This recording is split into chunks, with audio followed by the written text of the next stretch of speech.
Hello, welcome to the round 13 review as the Blues beat the Bombers by 26 points at the MCG. It was 15 goals, 696 to 9 goals, 16 in front of 88,500 people.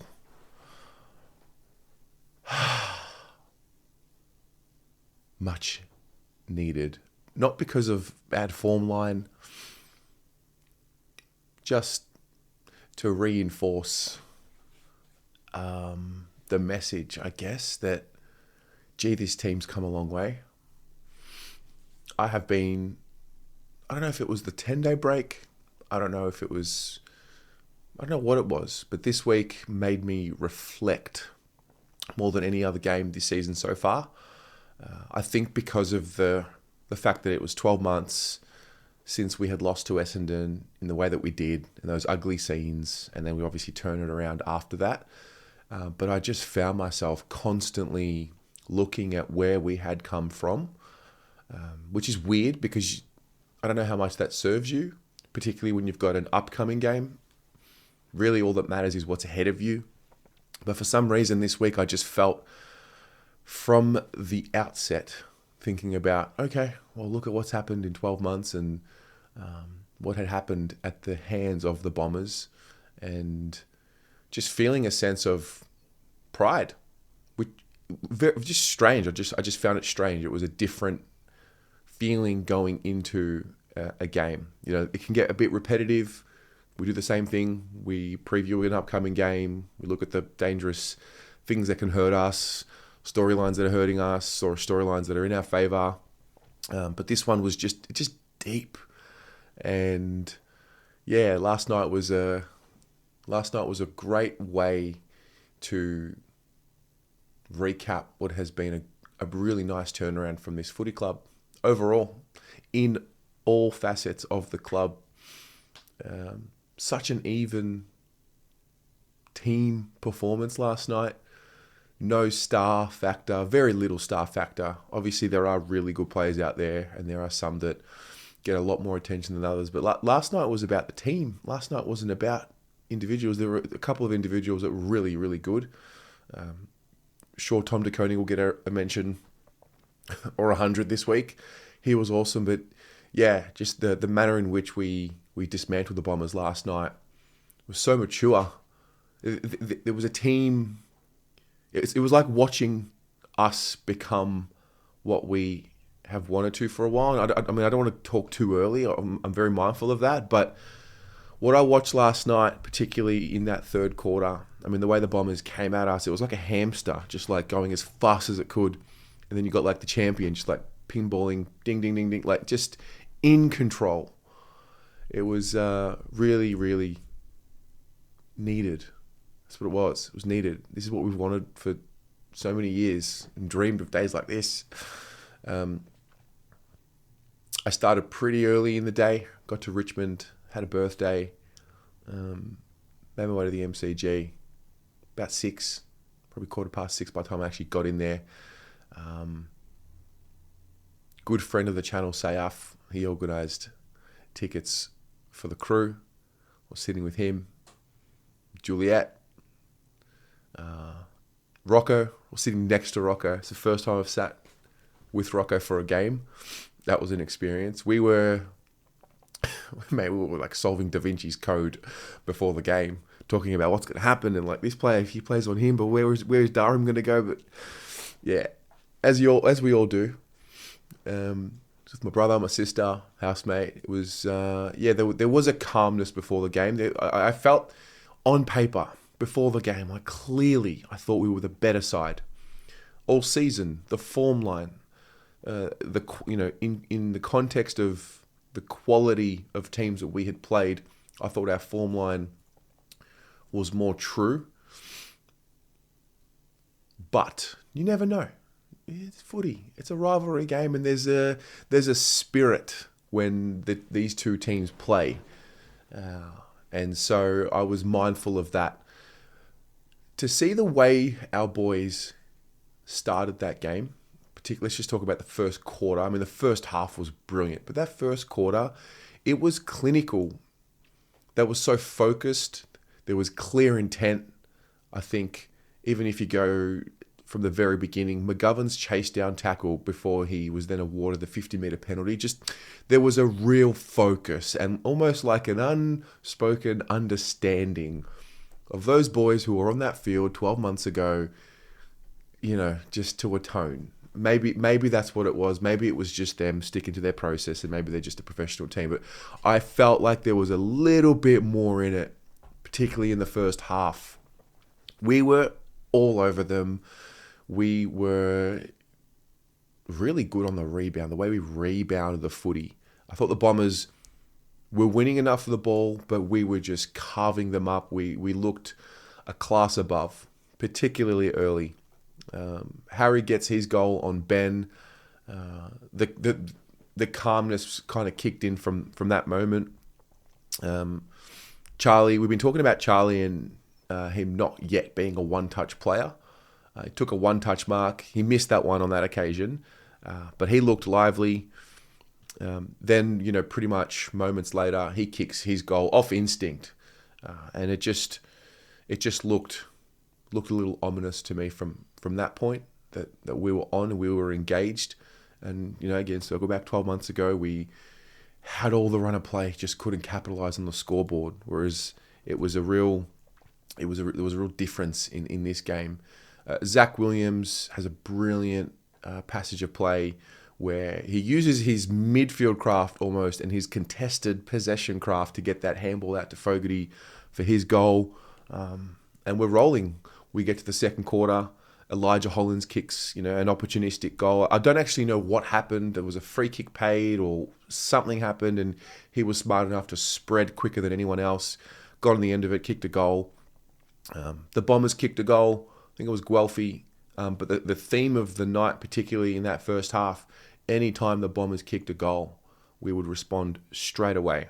Hewitt goals after marking a ball that I think was meant for Harry. Cripps kicked it to Harry, but a little bit too high. Hewitt just marks it, goes back, kicks a goal.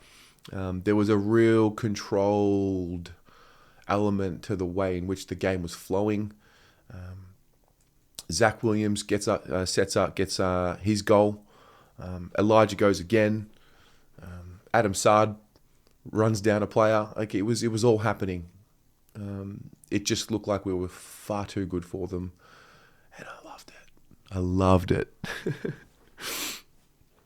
I think Stringer then kicks a goal. We respond straight away. Charlie over to Owies. And that's half time. 7 individual goal scorers at the half. I just spoke about the rebound 50s. It was 25-9 at half time. The stats weren't dominant, I didn't think. I thought the Bombers still had enough of the run of play, but we were clearly in control at half time. And the one thing I've learned about the Bombers this week, in particular when I spoke to Rob from the Sash, was around how good they are in the third quarter. And, that's something they have been good at all season. And they were always going to respond. And I think what I saw in the third quarter was, like I said earlier, it reminded me of us not so long ago against the top 4 teams, just kicking and screaming and punching and trying our very best, but just couldn't capitalize. And that's what it looked like. It was a real test of our defense. We all of a sudden started looking flat-footed when we had the ball in hand. Not much movement around the ground, not much energy created around the ground. It was almost like we were holding and understanding that the Bombers would make their run, we would absorb it, and then our time would come. We'd figure our way out of it. We'd dance our way out of it and go again. They were pressing. I thought, credit to the Bombers, I thought they were really good in that third quarter. On another day, if they capitalise on the scoreboard, pursuant to the dominance of play that they had in that third, that might have been a little bit more scary for us. But at no point did I feel like we would lose the lead or that we had lost control of the game. It was just about holding on. And I did feel like we had another run in us, irrespective of what was happening in that third quarter. We take a 15-point lead into the final change. And, I'm sitting there. I got everyone around me, Rocco in particular and I were talking about, look, listen, Vossi will get into him. We've got another run. We can put this game to bed. There was a few nerves. Let's not lie. I'm not going to pretend like I wasn't worried. There were a few nerves because you don't know in the moment. It's an unknown what's about to unfold. But the quarter starts. Alex Cincotta kicks a goal. And then Zach Williams with one of his 2 goals. The second one, I think, is just so symbolic of him and the position and how simplified it looks. So his first goal I mentioned where he sets up Lockie Fogarty, it's the craft in tight to get that handball out. The second one is just smart footballer. Charlie goes up, taps it. Zach stays at the ground, on the ground level, kicks it on his left. It just looks simple. It's probably not, but it just looks simple. It was smart. We were rolling. At this point, I felt like we had the game back on our terms, back in control. The lead blew out a little bit. Corey Durden's on. He came on at the start of the 4th quarter. And I was just hoping that he had a moment because he's been struggling.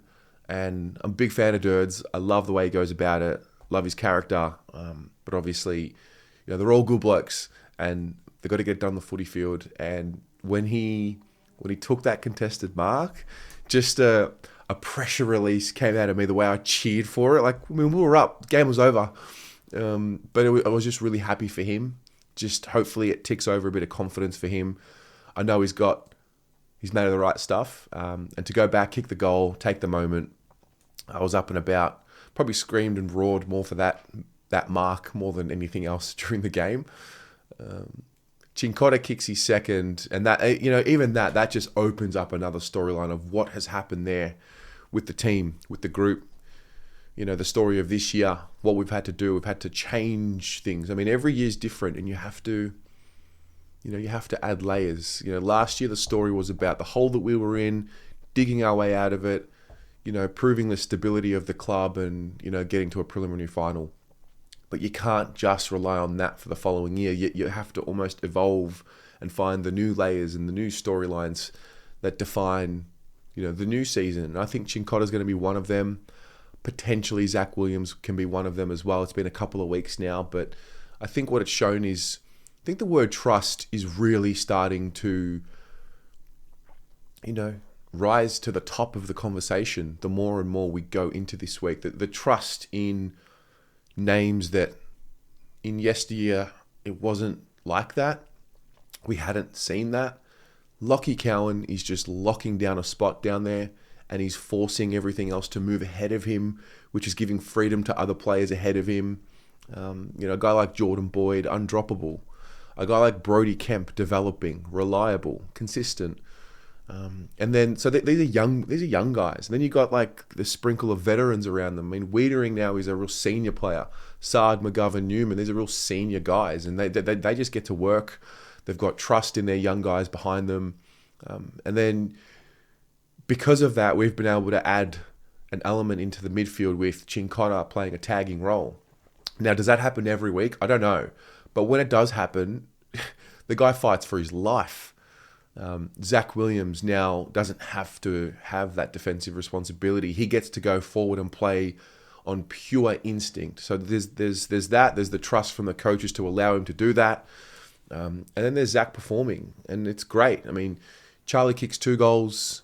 Harry kicks the 1. He wasn't as dominant on the scoreboard or probably in general play as what we've seen all year. Didn't matter. It was a real team performance. I thought Cripps was solid, particularly in the 4th quarter, but otherwise relatively well held. I thought all of the mids were. I think Walsh was the same.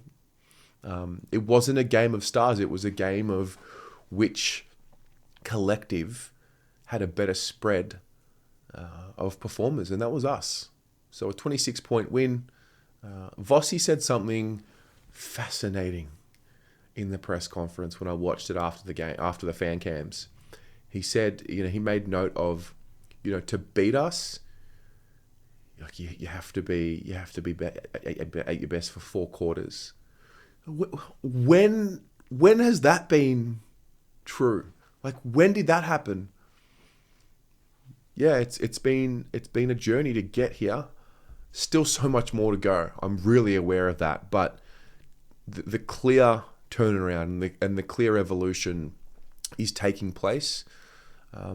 After the game, usually after a game, I'm on the hustle. Get to the train as quick as possible, get home, fan cams.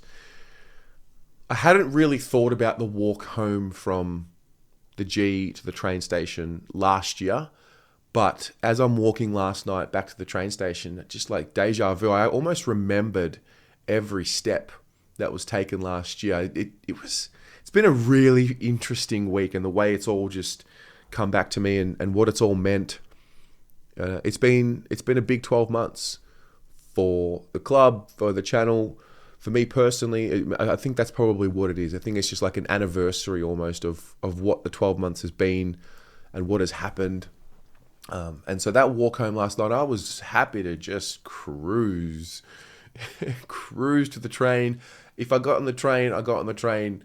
If I got on the next train, I got on the next train. It was fine. There was no issue. There was no rush. There was just enjoyment of the moment. Because you learn along the way that it can be just as bad as last year, and then it can be just as good as last night. What's next year going to be? I don't know. What I do know is we are 9-4 going into the bye in season 2024, which is a phenomenal effort. Given what we've had to do as a team, we lose a really senior player in Sam Doherty. Not only a good player, but a veteran and almost like a coach on the field, a real presence.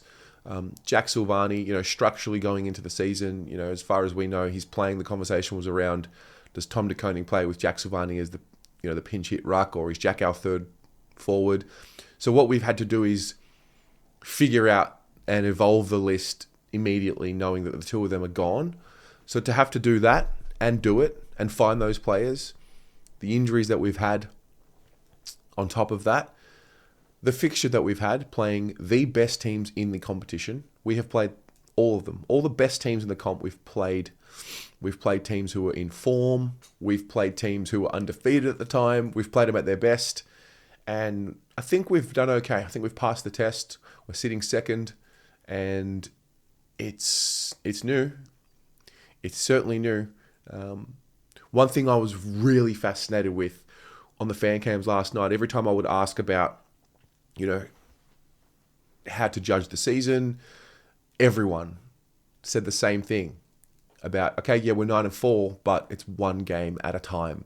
And I really do think that is symbolic of a club maturity. I mean, on the inside, they would have the processes, and we've been hearing about it for a while, and I would assume, and that they're thinking in that way, 1 week at a time. But for fans, we can get a little, carried away. We can get a little ahead of ourselves. We can get a little too negative when things aren't going so bad. But to hear last night the rhetoric from the fans, everyone who I asked said the exact same thing, just 1 week at a time. I think there is something in that. I think there is something in the maturity of the fan base. And we're chipping away where 1 week at a time, I think we're losing a scar, I hope. Because if you don't believe that this group's capable now, then I don't know what they need to do. Maybe they need to be 13-0. But this group's capable. We're about to go on a run. I think for me that what I'm hoping for more than anything, please, we've got the list, we've got the talent, we've got the belief, we've got the structures in place as a football club. What we haven't had yet, and I hope we have it this year, is just a magical run of health. I have pushed away the thought of dreaming about the magical day that we could win a flag one day. Brought it back a little bit last year in the run because of how deep we went, but there was still this underlying sense of, wow, we're so new to this finals game. I don't feel that this year. I feel like we can win it. I'm so confident in what they're capable of doing. And, in order to believe in something like that, you need to be willing to get hurt. You need to be willing to risk it to get hurt. But, whatever the next few months will be, whatever happens in September happens. But for the first time, going into the second half of the season, like I'm not feeling this feeling in round 3, 2012, when we've beaten the Pies and I think, wow, we can win the flag, and then everything falls apart. And the reality is, bad things can happen. Good things can happen, bad things can happen. So you don't know what's around the corner. The form line is good now. There might be more challenges coming. I mean, there will be more challenges coming, no doubt about it. But just to get healthy and time the run and bring it home, like, come on. What it's going to do for all of us is hard to put into words. So anyway, there's a bye. We're going to have a rest. And then we play the Cats, and we're going to be up for that. That's going to be a big way to start the second half of the season. So, yeah. Now, my player of the game, I think it's just got to be Tom. I mean, he's become Cruiser. I think he's become what Cruiser could have become if he didn't get injured. Tom is a midfielder that can, get up in the ruck. So I thought he was player of the game. And I think we're going to need to rename Doing a Bit to just Chincotta around, or Chincotta a bit. It has to be him. His job on Zach Merritt was exceptional. The 2 goals in particular, so happy for him. I feel like I've been saying it for the last few weeks, but these are the types of people that deserve repetitive praise. So I'm so happy for him. I'm so happy for everyone on the inside. Happy for us that we get to watch this now and hopefully, right at home, believe, and bring on the second half of the season a much needed rest. I'm looking forward to it, if I'm honest. But I know that by the end of next weekend, it's going to be, I'm going to be charging for that second half of the year. So what about you? What was your experience in round 13? Please share in the comments below. Document the story of your evening, maybe even your week. What themes and issues did you see in round 13? Share them. We'll talk about them, no doubt, throughout the week, and we'll go from there. Take care, guys. Go Blues.